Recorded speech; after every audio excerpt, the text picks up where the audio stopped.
Hello and welcome to your Mining Disrupt Weekly News Surge. Today is Monday, the 12th of February, 2024.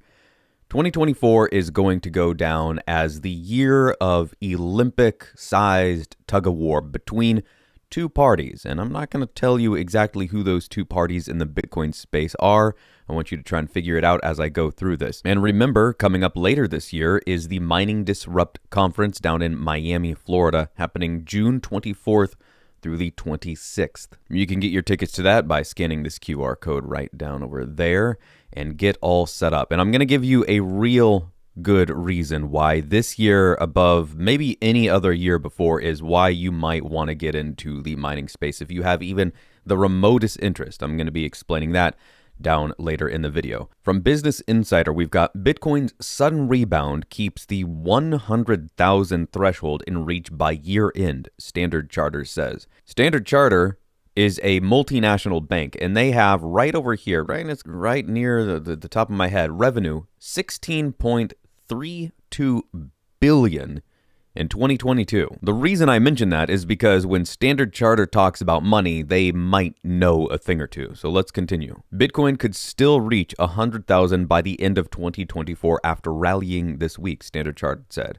The token jumped 11.7% to a new year high, reaching above $47,500. And on that note, we're going to jump into the numbers now because this is really important. Right now, the exchange price is $47,361 per Bitcoin. That means that for $1, you'll get yourself 2,111 sats. Now down here, we see that the total unconfirmed blocks is around 160,000 right now. And the fees for priority is 29 and anytime is down to 6. That is really low. But this right here in the upper left quadrant of this is what I want to draw your attention to. This has been staying really low for a while now. Hash rate is absolutely screaming. Absolutely screaming. Now, I don't know all the ins and outs about what powers that be cause this and why certain miners are online and other ones are not. I don't have all the ins and outs to that. But what I do know is that we are seeing blocks come in at just over 9 minutes right here. And that has been the case for pretty much this entire difficulty cycle. This ties into what I said at the very beginning about why you want to get those tickets for Mining Disrupt and why you want to stay subscribed, get subscribed, and stay subscribed to this channel so you can stay up to date on all these news and happenings in the Bitcoin space. But the really important thing here is to get those tickets to Mining Disrupt 2024 because you will meet people in the mining and energy space in a concentration probably unlike anywhere else in the world. It is the place to get networked, hooked up with people that know this stuff, that can explain to you in great detail about why all these numbers are what they are, what's happening there. And the really important thing here with the mining side of things is that unlike really any other industry, you can get in for less than $1,000. And you can't do that with any other industry. You might say, well, hang on. What about gold? I could go and get myself a pan. I could go to the local thrift store and get some janky pan for $1 and then go to a river and start panning for gold. Yeah. Okay, sure. You can. Comparing Bitcoin mining to gold mining, it's not even really comparable. You're out there holding, sifting the gold. You have to be there, but you don't have to be there with Bitcoin mining.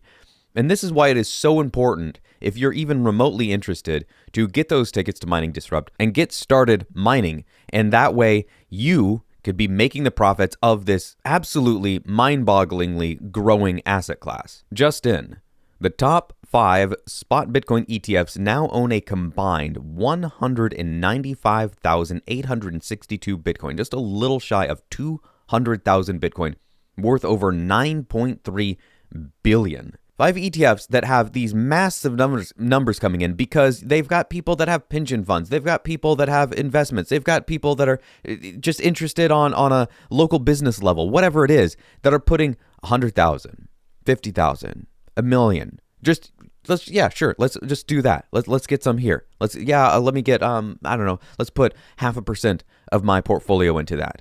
And for some of these people, 0.5% is more than you or I will ever put into it in our entire lives, probably. Let me spell it out in a real simple way. Imagine you and your friends are all into this shoe brand. And it's maybe they're really good shoes. Maybe the quality of the rubber and the leather, they're really good shoes. But the only place that you can buy them are a few boutique shoe shops. And you can get them online and you can get them shipped to you, but they're not all that known. People have heard about the shoes. Oh, yeah, I don't know, let's call them Bojangles. Yeah, Bojangles, they're good shoes. And they're known, but to get them, you've got to go to a few different online shops. Or you got to go to one of these boutiques around, maybe in a half dozen different cities around the world. So they don't have that mass exposure. But then something happens. And Bojangles get into REIs, they get into Walmarts, they get into Targets, and suddenly Bojangles are everywhere. What do you think is going to happen to the valuation of Bojangles shoes? Are they going to stay the same as when it was a few online retailers and a few different boutique shops? No. It's going to go absolutely astronomically towards the moon. And it might not happen right away because people see them in the stores and they're like, oh, okay, yeah, I've heard about those Bojangle things. But then it's going to be slowly and then suddenly, as people in the Bitcoin space have been saying for so long, slowly and then suddenly. And this one right here from the South China Morning Post, I think it is Chinese Bitcoin miners are flocking to Ethiopia, attracted by cheap energy, ideal climate. Now, I want you to take a look at this picture. Look at this dam. This dam is absolutely massive. I believe it is the largest or one of the largest in all of Africa. It is huge. This picture here gives you a little bit more sense of scale here. Here's a person standing up here on your upper right of the picture in this massive, massive dam. Bitcoin is not slowing down. It is only accelerating. And the approval of these ETFs earlier this year just open the floodgates for the amount of liquidity that can flow into this asset. And if you are not in the space in some way, you're just watching this, just idly on the sideline, my advice to you would be one thing. It is the same advice that I give to pretty much anybody that asks me, well, what should I do? Now that I've learned this, now that you've told me this, what should I do? And my advice is not any sort of number. It's not any sort of price target. It is one thing and one thing only. Get off zero. I have absolutely no idea what the price is going to do over this year or following years. I don't even know what I'm doing next week. But I do know this. All the signs that I'm seeing, from ETFs to mining expansion to just general awareness of what this thing is and that it exists, is pointing in one direction. And that direction is up. And so here is why I say get off zero. Because there's a third party in that Bitcoin group, the Bitcoin tug-of-war Olympic teams that I mentioned. And it's the one that actually might have a much larger impact on the price than people realize. You've got the buyers and you've got the sellers, sure, and they're going to do their tug-of-war thing. But then you also have the psychopathic hodlers, the ones that are not going to sell. And when you have true scarcity, true finality of product, when there is an absolutely knowable amount of this thing, and one group says, we're not selling, period, we're not selling, what does that do to the price? It goes up. That's the only thing it can do. It will go up until somebody, somewhere, says, okay, that's the price I'm willing to sell at. And that is why I say get off zero, because the price has to go up. And this is what Saylor has said. He said it's either going to go to $0 or $1,000, something like that. And if it goes to $1,000, it's going to $1 million. Keep that in mind. Keep that in mind.